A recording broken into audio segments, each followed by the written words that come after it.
மதிய வெயில் அந்த தார் சாலையை பிளந்து கொண்டிருந்துச்சு. செல்லையா தன்னோட தோள்கள்ல அழுக்கு படிஞ்ச தன்னோட சாக்கு பையையும் போட்டு நடந்துகிட்டு இருந்தாரு. சாலையோர குப்பை தொட்டிகள்ல ஏதாவது பிளாஸ்டிக் பாட்டலோ அல்லது பழைய இரும்போ கிடைக்குமான்னு தேடுறதுதான் அவரோட பிழைப்பு. இன்னைக்கு 1 ரூபா கூட தேரலையே அப்படின்னு முணுமுணுத்தபடியே ஊருக்கு ஒதுக்குப்புறமா இருந்த பாலடைஞ்ச பங்களாவோட சுவர் ஓரமும் சென்றாரு. அங்க குப்பைகளுக்கு நடுவுல ஒரு விசித்திரமான பொருளும் மின்னுச்சு. பக்கத்துல போய் பார்த்தப்போ அது ஒரு பழைய கம்பளம். அதனோட ஓரங்கள்ல தங்க நிற நூல்கள் வேலைப்பாடுகள் மங்கி இருந்துச்சு. தூசியும் அழுக்கும் படிஞ்சிருந்தாலும் அதோட மென்மை செல்லையாவையும் ஈர்த்துச்சு.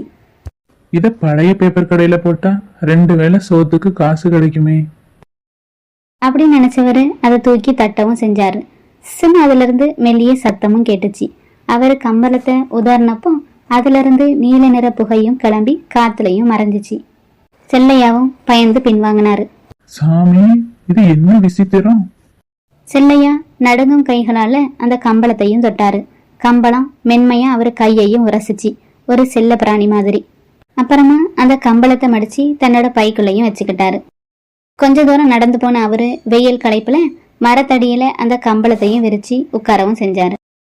உட்கார்ந்த அடுத்த நிமிடமே சிறுன்னு ஒரு வேகம். செல்லையா அலறதுக்குள்ள கம்பளம் அந்த பழைய பங்களாவோட மதிலையும் தாண்டி மேலையும் பறந்துச்சு. கீழிருந்த மரங்கள் செடி கொடிகள்லாம் சின்னதா தெரிஞ்சிச்சு. மாடி வீடுகள் எல்லாம் தீப்பெட்டி மாதிரி தெரிஞ்சது. பயத்துல கண்களை மூடிக்கொண்ட செல்லையாவும் மெல்ல ஒரு கண்ணை திறந்தையும் பார்த்தாரு. மேகங்கள் அவரோட முகத்துல மோதி களையவும் செஞ்சிச்சு. இத்தனை காலம் குப்பைய பார்த்து குனிஞ்சே நடந்த செல்லையா முதன்முறையா உலகத்தை மேலிருந்து பார்த்தாரு. பறவைகளோட போட்டி போட்டுட்டே கம்பளமும் பறந்துச்சு. அவருக்குள்ள ஒரு நிமிடம் பேராசையும் தலை தூக்குச்சு. இந்த கம்பளத்தை வச்சு பெரிய பெரிய பங்களாவுல நகைகளை திருடலாமே, இனி நான் ஏன் குப்பைய பொறுக்கணும் அப்படின்னு நினைச்சாரு.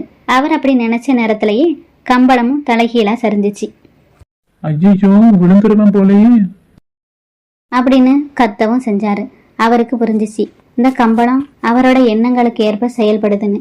அவரு தன்னோட மனசையும் மாத்திக்கிட்டாரு.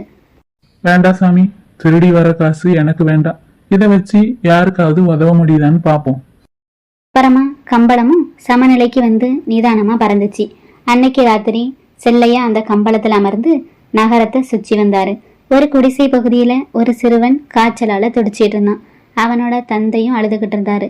செல்லையா சத்தம் இல்லாம கீழிறங்கி அந்த சிறுவனையும் அந்த தந்தையையும் கம்பளத்துல ஏற்றிக்கிட்டு கண்ணிமைக்கும் நேரத்துல நகரத்து மருத்துவமனை வாசல்ல இறக்கி விட்டாரு.